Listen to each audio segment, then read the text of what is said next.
Guys, अगर आप लोग टीवी के शौकीन हैं तो एक चीज आप लोगों ने गौर करी होगी कि एक मूवी ऐसी है जिसे सेट मैक्स या सोनी मैक्स पे बार बार दिखाया जाता है। सबसे पहले तो आप लोग चैट सेक्शन में उस मूवी का नाम गैस करके बताओ। जी हां, आपने ठीक लिखा, वो मूवी है अमिताभ बच्चन की सूर्यवंशम। पर सवाल यह है कि सेट मैक्स या सोनी मैक्स सूर्यवंशम मूवी को बार बार क्यों दिखाते रहता है? तो उसके पीछे के दो रीजन है। पहला रीजन, जिस ईयर में यह मूवी रिलीज हुई थी उसी ईयर में सेट मैक्स चैनल भी लॉन्च किया गया था। और दूसरा रीजन यह है कि सेट मैक्स या सोनी मैक्स ने इस मूवी के अगले 100 सालों के राइट्स उस वक्त खरीद लिए थे और इसी वजह से इस मूवी को वो बार बार दिखाते हैं। क्या इसके पहले तक ये फैक्ट आपको पता था? और अगर नहीं पता था तो चैट सेक्शन में जरूर लिखिएगा। और वाइल्ड लाइफ फोटोग्राफी अवार्ड एक ऐसा अवार्ड जो उस इंसान को दिया जाता है जो कि इंसानों को छोड़ के इस धरती पर जितने भी जीव जंतु रहते हैं उनकी उस यूनिक टाइमिंग पे फोटो खींचे जिसे देखने के बाद सिर्फ एक ही बात जुबान पर हो, वाह क्या टाइमिंग है।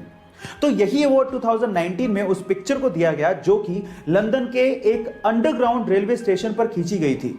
यह पिक्चर इतनी यूनिक थी और इसकी टाइमिंग इतनी लाजवाब थी कि आप लोग देखते रह जाओगे। इस पिक्चर में तो चूहे एक दूसरे के साथ कुछ ऐसे घुसंडबाजी कर रहे हैं जैसे कि दो इंसान लड़ रहे हो। वाह क्या टाइमिंग है। गाइस, ये पिक्चर देख के आपको कैसा लगा चैट सेक्शन में जरूर लिखिएगा। और गाइस, इंडिया में जब एग्जाम होता है ना तो हमारे यहाँ के स्टूडेंट गर्मियों में तो चलो नहा के ही जाते हैं एग्जाम देने, लेकिन वो लोग सर्दियों में इनफैक्ट कड़ाके की ठंड में भी नहा के जाते हैं एग्जाम के चक्कर में।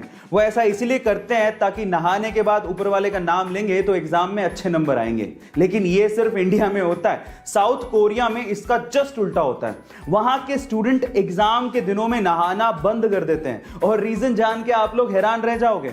उनका यह मानना है कि अगर एग्जाम के दिनों में नहाए तो ऊपर पानी जैसे ही पड़ेगा वो सारा का सारा पढ़ाई किया हुआ पानी के साथ ही बह के निकल जाएगा। Oh my God. गाइस, इसके बारे में आपका क्या ख्याल है चैट सेक्शन में जरूर लिखिएगा। और क्या आप भी एग्जाम में नहा के जाते हैं ये भी चैट सेक्शन में बताइएगा। जिस उम्र में लड़के और लड़कियां ब्रेकअप और पैचअप के खेल में बिजी होते हैं उस उम्र में इस लड़के ने सोचा कि मैं अपना स्टार्टअप शुरू करूंगा। 17 साल की छोटी सी उम्र में उसने अपना कॉलेज ड्रॉप आउट कर दिया, वो भी अपने पेरेंट्स को बिना बताए, और अपना स्टार्टअप शुरू किया। हालांकि वो स्टार्टअप इतना नहीं चल पाया, फेल हो गया, लेकिन उसने हार नहीं मानी।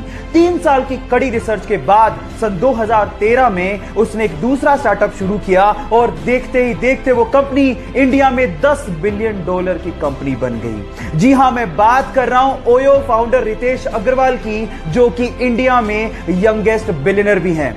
गाइस, यहां सीखने लायक बात यह है कि if you can believe it you can achieve it. जब वो हैदराबाद जाने के लिए रेलवे प्लेटफॉर्म पे खड़ा था तो पैर फिसलने की वजह से वो सामने से आती हुई ट्रेन की चपेट में आ गया, जिसकी वजह से उसके दोनों पैर कट गए। 2 घंटे तक उसको किसी ने हाथ भी नहीं लगाया और 6 घंटे की मशक्कत के बाद उसे अस्पताल पहुंचाया गया, जहां पर डॉक्टर्स ने उसकी मां को कहा कि इसके शरीर से पूरा खून बह चुका है, अब वो जिंदा नहीं बच सकता। लेकिन फिर भी उसकी मां ने कहा कि चाहे जिंदा रहे या मरे, मैं इसका इलाज जरूर कराऊंगी क्योंकि ये मेरा बेटा है। जैसे तैसे पैसे जुटाकर उसका इलाज करवाया गया। वो जिंदा तो बच गया लेकिन उसने अपने पैर गवा दिए। इस सिचुएशन पे उसके भाई ने उसका साथ छोड़ दिया। लोगों ने उसे भीख मांगने तक की सलाह दे दी, लेकिन उसने कहा कि मैं भीख नहीं मांगूंगा, मैं हार नहीं मानूंगा। उसने जिम ज्वाइन किया, अपनी बॉडी बनाई, वीडियोस अपलोड की और बहुत सारे लोगों के लिए एक मिसाल बन गया। उसका नाम है देव मिश्रा, जिसने हमें यह सिखाया कि जिंदगी हौसले से जी जाती है। ये बात उस वक्त की है जब पाकिस्तान के अब्दुल खालिद को एशिया का सबसे तेज धावक माना जाता था, लेकिन भारत के मिल्खा सिंह ने उन्हें टोक्यो में हरा दिया। तब पाकिस्तानियों ने कहना शुरू कर दिया ये तो तुक्का है, मिल्खा सिंह तुक्के से जीता है। तब उन्होंने पाकिस्तान में मिल्खा सिंह को इनवाइट किया अब्दुल खालिद से फिर से रेस करने के लिए, और वहां भी भारत के सपूत ने पाकिस्तान के अब्दुल खालिद को हराकर यह साबित कर दिया कि वो रेस तुक्का नहीं थी। और उसके बाद पाकिस्तान के प्रेसिडेंट अयूब खान ने मिल्खा सिंह को फ्लाइंग सिख की उपाधि दी। आज से दुनिया तुम्हें एक सिख नहीं बल्कि फ्लाइंग सिख के नाम से जानेगी। सलाम है ऐसे सिख को जिसने भारत का नाम रोशन किया और हमारा सिर फख्र से ऊंचा किया। 1997 में पैराशूटिंग के दौरान उसका पैराशूट ही नहीं खुला और वो सीधे जमीन पर आकर गिरा।